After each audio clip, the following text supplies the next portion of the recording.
Welcome back to Midwest League Podcast. I'm Ladina and I'm here with Katina Washington. Welcome, Katina. Thank you. I'm happy to be I'm here. so happy to have you. Honored. Welcome to Yeah. Midwest League Studio.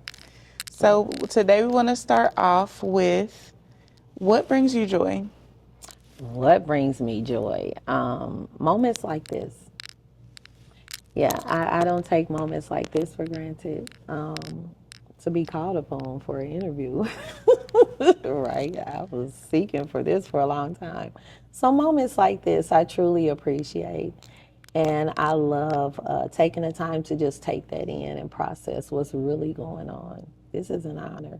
Oh, thank you so much. It's an honor to sit here with you. You have done so much in such a impactful way for so many people. And so I'm really just thankful for your service. Thank you. Can you tell me a little bit about the mission of the SHE event? Yes, well, the mission has continued to change throughout the years, but in the beginning, it was just simply me, my niece, and my friend, wanting to invite other friends over and have a girlfriend's night out. Wow. Yeah, so she initially stood for shoes, hot accessories, and eats. So my friend was a caterer, my niece sold shoes, and I made accessories. So, yeah, that's what she initially stood for. I think the E should have stood for earrings. I mean, that's just my way, back then of just practicing cooperative economics and including other people, and serving before I was served. So getting into the earrings, did you make these earrings? No, They're I didn't amazing. make these. I bought these from a girl in Florida. I always have an eye for like custom stuff, so I really, liked them. And then they matched my purse I got at the SHE event. So I was like, Okay. okay. Yeah. So yeah, these are custom made by a girl in Florida, and they're actually made out of shells. Oh, wow. Okay. So, but you make earrings as well, I right? do. So, what Yes. goes into a good custom earring design? I say the bead. I go out and literally search for like 30 and 40-year-old beads. Yeah, beads that have been around for a long time, they kind of stand out and are unique and make a great custom item. I'm always looking for something different so that when people purchase it, they're like, oh, I have something that's, not like other people. I stand out because of this. Do you think that your interest in making custom items yourself and needing that service, did that go into how you provide service to other people? Um, I think it kind of turned into that a little Yeah. bit somewhere along the way, but actually, my making jewelry and stuff was more of like a mental health thing. Oh, okay. Yeah, I was like kind of staying up at night, and then I just started messing around with different like accessories, taking them apart and putting them back together, and it just gave me a really good feeling. So I like to see something that was kind of broken and tore up become something new, and exciting and invigorating. So I just kind of start messing around with that stuff. But to be honest with you, it's a mental health thing. And I'm one of those people that believes that we all are gifted with some kind of human capital that can make us money. And it just, I mean, before I knew it, I was going on Facebook Live and just selling like 100 pair in one live. And I was like, wow. Wow. I couldn't believe it, and then I started traveling around. I left the government and took, I mean, some people may not agree with this, but I took a lot of my money and my TSP and I did pay bills and stuff off, but I also took 27 trips I did in 2017 because I wanted to see other people that made custom items. I wanted to see how other events were ran. I wanted to be a vendor and a guest. I wanted to know from both sides. So, those are things I did. I invested in a lot of supplies and products and met people, and they were like, I want to sell them for you. So now it's like, I just make them. I don't have to sell them no more. So a lot of people see someone doing something and they think because you make it look easy, oh, I want to duplicate that and try to Right. make some money real quick. But it sounds like there's a lot of investment that has gone into this before we ever even saw it come to life. Oh yeah. I what a lot of people don't know about me is that I went to the Cincinnati school, college there, and I took like resin design, and yeah, I went to classes for different metalworking shops and all of that. Wow. Yeah, I took those classes because I just wanted to know more about it. And then I also traveled around to different events to see what people had to offer and to make my item unique. And I mean, even when it comes to events, like vendor events, because it takes a lot more than just asking people to pay a vendor fee. So tell me about some of the intentionality involved in crafting an event like yours. Oh man, and there's so many layers to it. Like this SHE event that we're having, just dealing with like the health department. Yeah. And one thing that I know a lot of event planners don't do is insure their event, just like the insurance that comes along with it. And I'm talking about every event because I think what was happening with the SHE event is it was growing before I was. And a lot of things got out of control, and I just didn't have a hold on it because I didn't realize my human capital. I didn't realize what I had going on. I didn't realize that I need a database when I got 3,000 people that I have their contact information. You know what I'm saying? So it's like everything was it was growing before me. So I had to get a hold of that. So that's one reason I started, just going out and learning from other people. And one of the people that I learned from was the girl who does the natural hair event. I can't think of her name right now. In London, I went and I talked to her, and she taught me a lot. And I appreciate that. I feel bad because I can't think of her name right now. But yeah, she does the biggest natural hair event in London. Wow. Yeah, and I signed up. I was like, oh my God, I've never paid this much before for a vendor fee. But man, the trade off was amazing. So not only do you have your own event, but you patronize other people's events with Oh, your yes. own finances. Absolutely. Like, it's funny to me when, some vendors are like, $275. I'm like, I paid that 10 years ago. You know what I'm saying? And that was at a time where my business was not really bumping like that. Like, I would literally work overtime. Like, the receipts are there. DFAS will show you. I worked an average of probably 18 hours overtime for 8, 9 years. To have money to fund your Yeah, to have vision. money to fund my business. Yeah. I did not receive my first grant until 2020.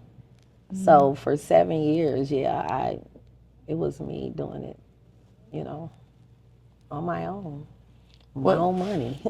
what makes you so passionate about pouring into other people? Probably I have codependent issues. I don't know. I don't know. But they say when you wake up to meet the needs of other people every day, you might have that. I don't know. I might, but I just know it feels good being that woman that I needed.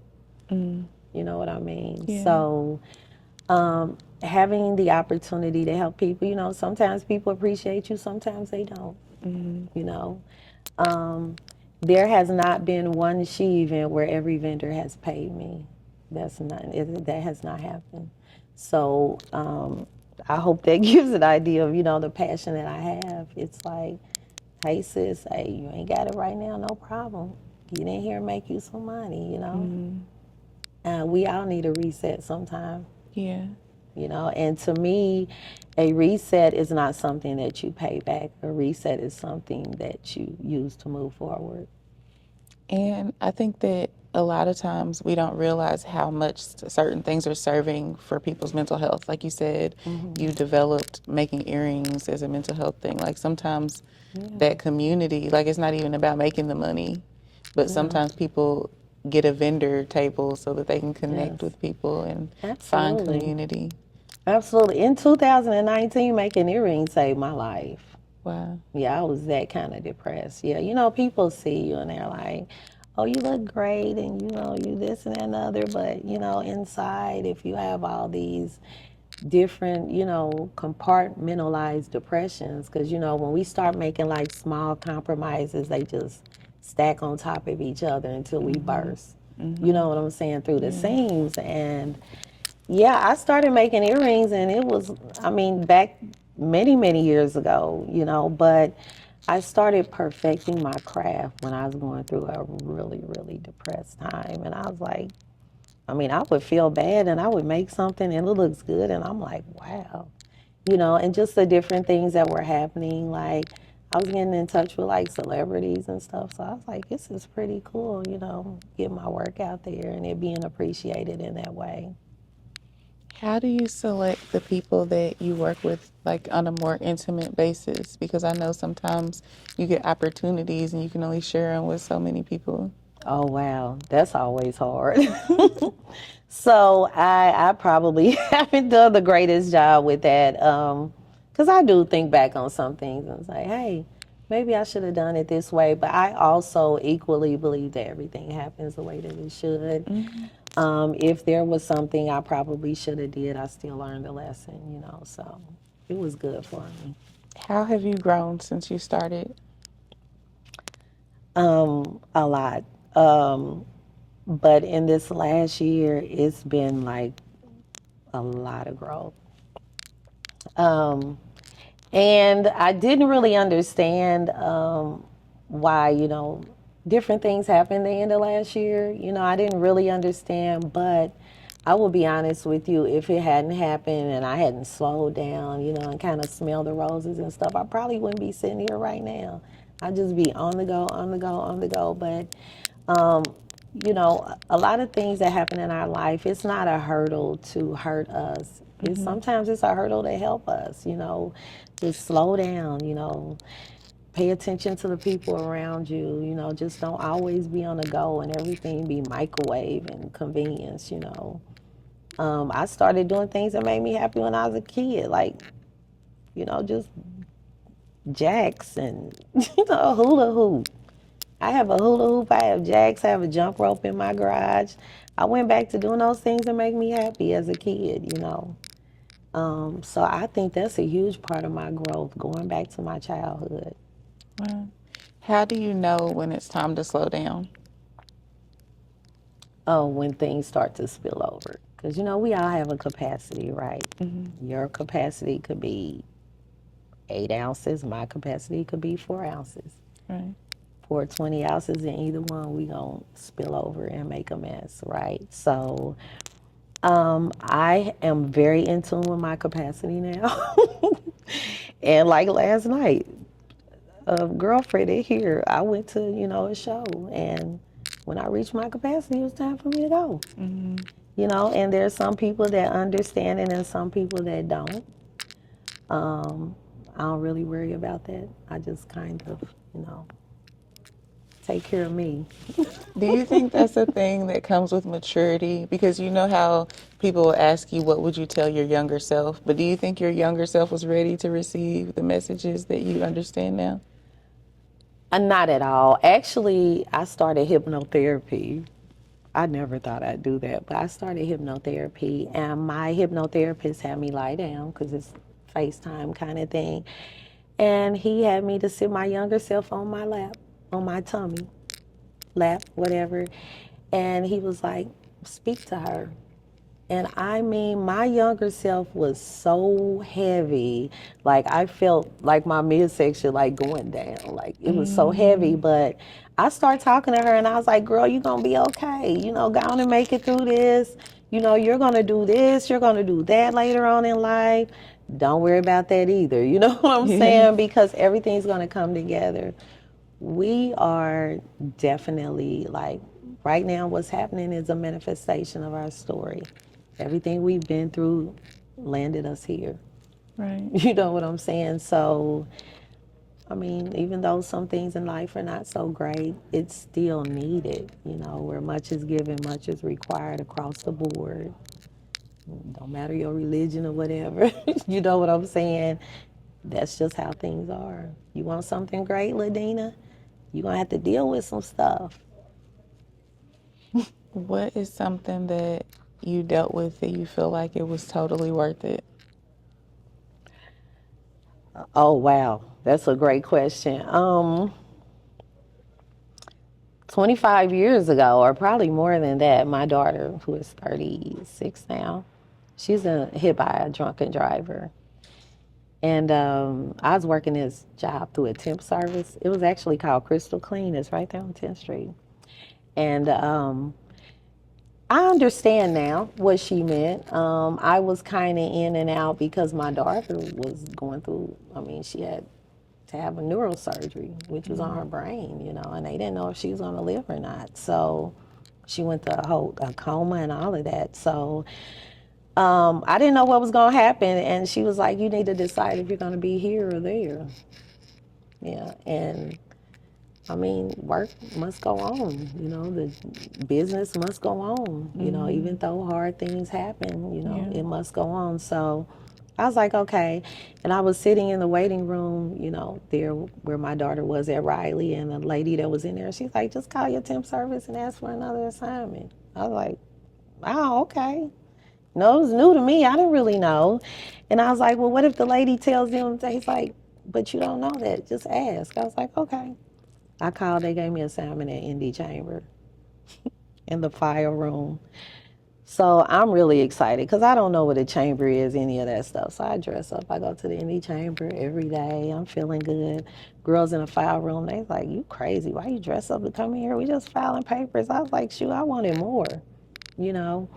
So long story short, when I ended up on the Central Indiana Business Council there at the chamber, I was like, wow, last time I was here, I was in the file room.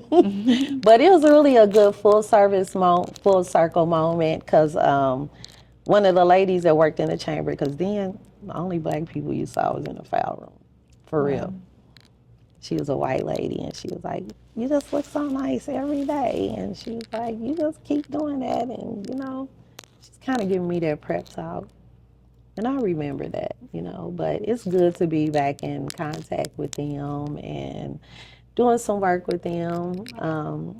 I'm very thankful for that full circle moment, to have that opportunity back then. And it's like, this really does work when you work hard. You know what I'm saying? Yeah. But And so yeah, many things, how would you know if you don't try? right. Yeah. Absolutely. So, how have things been in terms of shifting to more corporate relationships for you? That's been different. Yeah. I tried something differently this year with the Black Rose Gala that we have. I was like, instead of asking individuals, I was like, I'm going to ask, different corporations to come and buy 10 tickets instead of asking one person to buy one. So instead of asking 100 people, hey, would you come? We're going to ask 10 people to buy 10 tickets, and we'll do it that way. And I started building my relationships with corporations. I didn't go in and ask a bank for money, and I don't have an account with them, So I started building relationships through reciprocity. Hey, you did this for me, let me do this for you, and then I ask. So I even had to learn that because in the beginning I was just asking. I didn't know, I didn't understand. I knew reciprocity on a personal level, but I didn't understand it in business on that level, So yeah, I'm like, okay, let me go open this account. And hey, I've had a friend buy this, and a friend purchased a car, and I purchased the car, and financed it through you. So hey, let's work together. How do you learn these types of networking strategies? By paying attention and not talking so much. Yeah. Yeah, I've been in some rooms, and I will be honest with you, it was only 2 years ago. I was invited to this breakfast at Capitol Grill. It was 12 people there, 11 white men and me. And I didn't know what to do. I didn't. Their conversations went way over my head. They asked me a question. I don't even really know if I answered it the right way, but I did the best I could. But For the rest of the time, I said, I'm not going to say anything. I'm just going to listen. And I started listening, and I started learning by just listening. You know, we always feel like we always got to jump in and talk. Started listening, not feeling like, you know, dead time where there's nothing being said is a bad thing, you know, because a lot of that leads to small talk anyway, right? But I started listening, and I was like, oh, that's how that works. Okay. And I started taking that information back to my people. Do you think that social media can be more harmful than helpful in being able to build in those ways? Because it seems like some of your most impactful situations are from real life interactions. Yeah, but also the negative stuff has also brought attention to me too. And sometimes it turned out to be really positive, you Okay. know, because sometimes people have, you know, put posts out about me on Facebook, and people have come to me and said, I'll be honest with you, I was just trying to be nosy, you know. Mm. And then I ended up coming over here, and I like your earrings. I want to get some of your earrings, you know. So, yeah, and then there have been some people who found out about the SHE event that way, just from negative talk. So I look at social media in this way: it's empty pipes, and we are filling them, right? And for me, good and bad, social media has helped me. You know, even if, you know, it's all about the interactions. So even if a person doesn't like you, you know, if you're being paid by social media, if they're clicking on your picture, just look at how ugly you look today. They helping you. You know what I'm Yeah. saying? So yeah, and then it took me a long time to stop worrying about what don't need to be worried about. You know what I mean? Because the people who need to know will know the truth. I mean, Mm. also just interaction in general, like on social media. Like some people, that's where it stops. And then you don't Oh, know how to deal with people when you get in the room and hmm, how to handle yourself in a room with 11 white men. yeah, that is okay. Okay, um, I'm guilty of that too, because like even right now, this I've come a long way, for real. Social media allows me to be my fake self a lot. And I feel a little bolder. You know what I'm saying? Okay. Sometimes when I'm like alone on live or something, I do feel a little bolder. I'm shy. I am. I know that I'm shy. I know I'm an introvert. Um, so I've had to work on that because I'm Yeah. really good with interacting. I'm like, hey, girl, blah, blah, blah, online. And then when you're in person, it's like, it's a little different. It's better when it's more like this than a crowd of people. Yeah.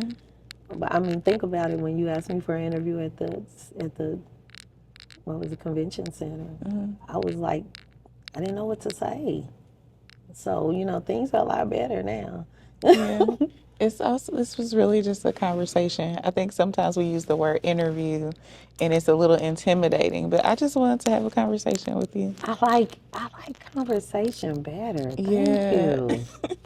Yeah, you just don't make me. I feel like woosah just hearing that. But yeah. So you said that you had this lunch and it gave you information you want to take back to your people. What makes you want to be that servant? Well, I think everyone in this world has something to offer. And I feel like if we had 5 women sitting here and I gave each of you like a piece of paper and a pencil, I think you'd have the same supplies, but you come up with something different. You know what Facts. I'm saying? So I think when people are tapping into themselves with the information, I think they should take it and produce some custom, you know, according to whatever is inside of them. Now, do I think it's cool to just, you know, steal ideas and you know, just copy things and not really pay homage to people who have worked hard to do it? I'm not down with that. But I am down with sharing information and Yeah. helping each other and practicing cooperative economics to reach a goal. What does that feel like like that moment when you see someone literally copied exactly what you did? It doesn't feel good. And I will say in the past, I really have tried to like talk to people because I want to help them. Um, like I see things, and what I mean by, those conversations in the room, I'll give you an example. Sometimes I see maybe someone making something Tiffany and Co inspired, or Chanel, or just things like that. And there are a lot of people who frown upon that when you're copying a brand without their permission. You know what Yeah. I'm saying? And people innocently do it, and things like that. And they're like, I made a great piece of art, a work of art or something like that. But does the designer feel that way? You know? Yeah. Sometimes I wonder if they think it's a victimless crime. But no, like someone feels a pain from seeing their work be taken. Yeah, yeah. There Yeah. was a situation, like the name "She." I was so excited about it when I came up with it, but when I did, I didn't hear any "she" anything back then, and now it's everywhere. I mean, everyone's naming their business "She's something," right?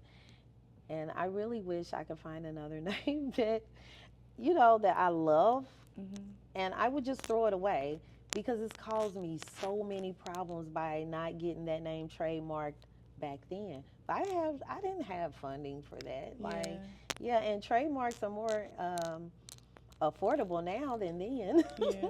you know.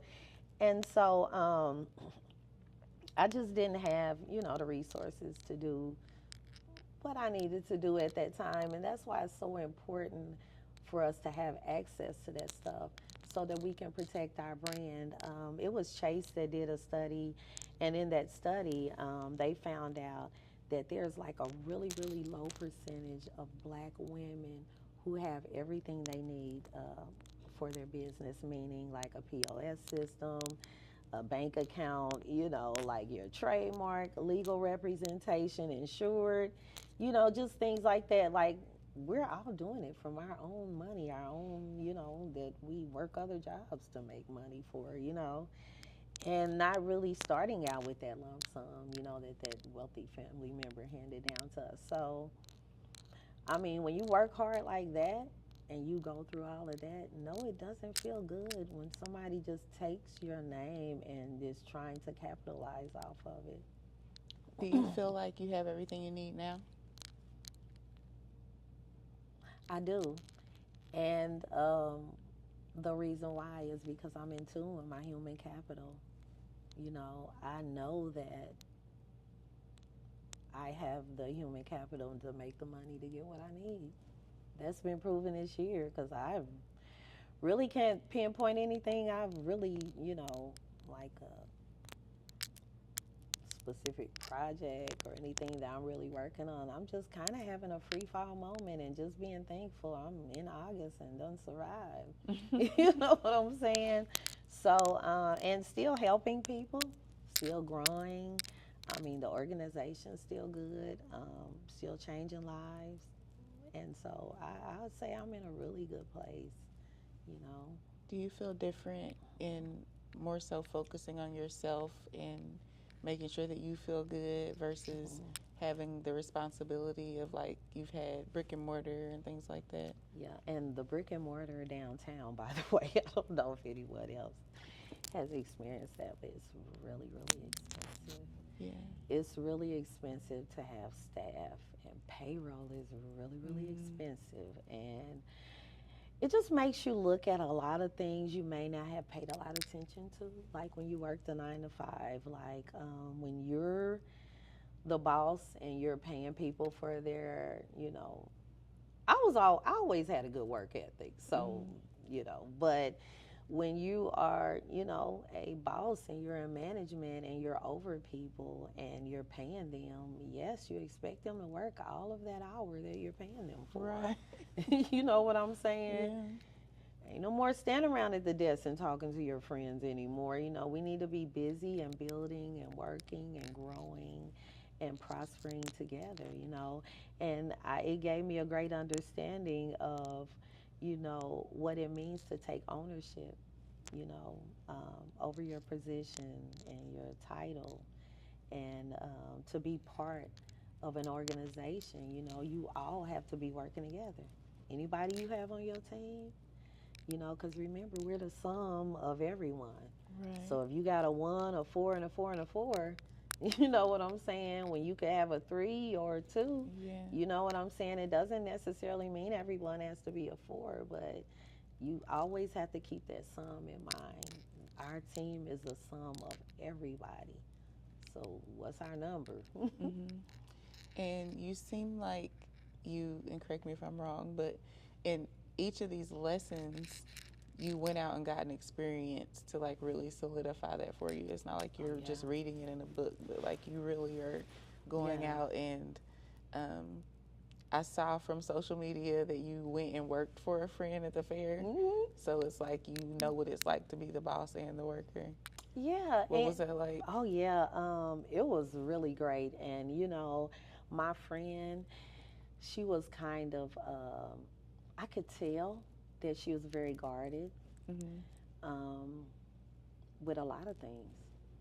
Her money, the register, this, that, and the other. She was guarded with a lot of things, but you know what that comes from? Just being, you know, hurt and people just doing you wrong, you know? Yeah. So one time when she came over and sat next to me, I said, sweetheart, you ain't got to worry about that from me, because look, I done been through this, that, and the other. So you can just relax. Yes, you can. You can relax. I'm not that girl. And she trusted me and she believed me. And she could go on and do her work. You know what I'm saying? And we did a great job together. She said, I cannot believe. Well, I did get her in trouble because I was handing out samples too far from her booth. Oh, But she was selling out juice too. good. Yeah, she was selling out juice. But yeah, sometimes it just takes that conversation. You know, when people done been through stuff, yeah, they're guarded. I You feel like know? that's a trauma we don't talk about. Like, there's Yes. business owner trauma. Yes. So, from having staff not do what they should do by their hours to people stealing to, like, Mm-hmm. um, I've even seen sometimes people get access to capital but don't know how to manage it or don't have the capacity to manage it. Ooh. So, how do you craft programs that like help protect people from themselves and heal that Ooh. past trauma?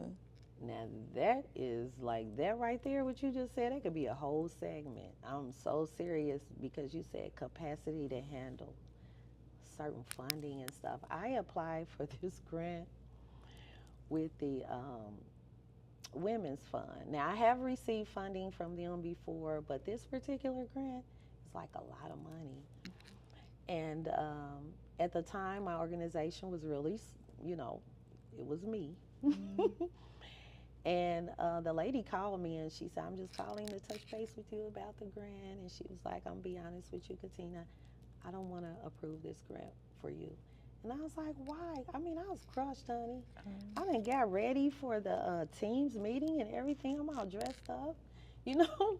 And she was like, no, because she said, I don't think you have the capacity to handle this amount of grant. And I'm not going to do that because you're doing such a good job. I want to see you grow and thrive and this and that and the other. And she was like, I don't want to put this in your lap and then it gets messed up and then your organization is blacklisted. I was so mad at that lady. I was like, okay, but I was very disappointed. You know what I'm saying? But she was right. You gotta have the capacity to handle the grant. Like I had this one that I just didn't know that we could have an accountant in our budget. I didn't know we could have a bookkeeper in our accountant. You know what I mean? In our budget, there are certain things and people I didn't know we could have in our budget. If I had known that, I would have put it in there. Yeah. I didn't know that we could have a grant manager. You know, so I added them in our next time. And then guess what? There were more issues that we had. But guess what? We worked through them. We have a great reputation and we are thriving. But how do you know what you don't know? You don't. And so it You also don't. speaks to your human capital and the work that you've done, that someone would call you on the side and say, hey, I just want to let you know I'm trying to protect you here. And you maybe don't appreciate it in the moment, but it's good that you can look back and say, you know what, they were right. And Yeah, she was right. She was like, I don't want to do this to you. yeah. And so, they gave me like a small one, and then they gave me a bigger one, and then it kind of grew like that. But a lot of people feel like, oh, I can just become a nonprofit. I'm going to get grants like that. It don't work like that, baby. You have to build relationships. Yeah. You have to gain trust. You have to keep your um, guide star in order, which is almost like your credit report. Your Dun and Bradstreet needs to be, right and stuff like that. But like Guide Star, that is a place where they check nonprofits, to see if they want to trust you. So a lot of grants that I was applying for before, I didn't get them because I didn't even have a Guide Star reputation. You know what I'm saying? There's so many things and so many levels to, funding and obtaining funding and sustaining that. And I really want to help a lot of people with that because I've dealt with a lot and I've learned a lot. And I want to share that information. When it comes to cooperative economics, can you explain a little bit about why that's valuable to you personally and why you think other people should get on board? So, one way that I use my human capital for this SHE event is I reached out to Denola Burton. I know she works with a lot of authors. Instead of me going out and scouting authors, you work with authors. How about you host your author fair at the SHE event? She's like, we'll call it SHE Reads. I'm like, great. That way I don't have to worry about that. Reached out to Tony, and he's going to host Art in the Garden there, so I don't have to worry about those vendors. That's why it's important because, they don't have to do it all on their own, and I don't either, right? We can just do it together, and then we all win. So, what's next in terms of you sharing your resources and ideas and thoughts and lessons? I want to host like an all women's cohort. I'd love for you to be part of it too, but just like about 6 or 7 women coming together, sharing information, and helping them in any way that I can to scale their business. And I'm not just talking about a little bit, I mean a lot. A lot. When I think about my life, and listen, I've been through a lot of things I have, but like life owes me nothing. I've been so blessed, and I mean, people have been so good to me. I mean, yeah, you have those bad things that happen, but I've really, truly been blessed. I'm really excited about, just hosting this all women's group and stuff like that. And not for long, because I know people are tired of cohorts. Like, I don't want to do another cohort, but I want it to be more of like conversations like what you just said, to share information, to help in any way that I can. And I'm also excited about Carmel Eats, which is coming up in September. That's all I have planned for this year so far. Sounds peaceful. Yeah, I needed this time. I'm like, that go, go, go, go, go is cool, but having free fall moments is great too. Yeah. So, what is success to you? Success is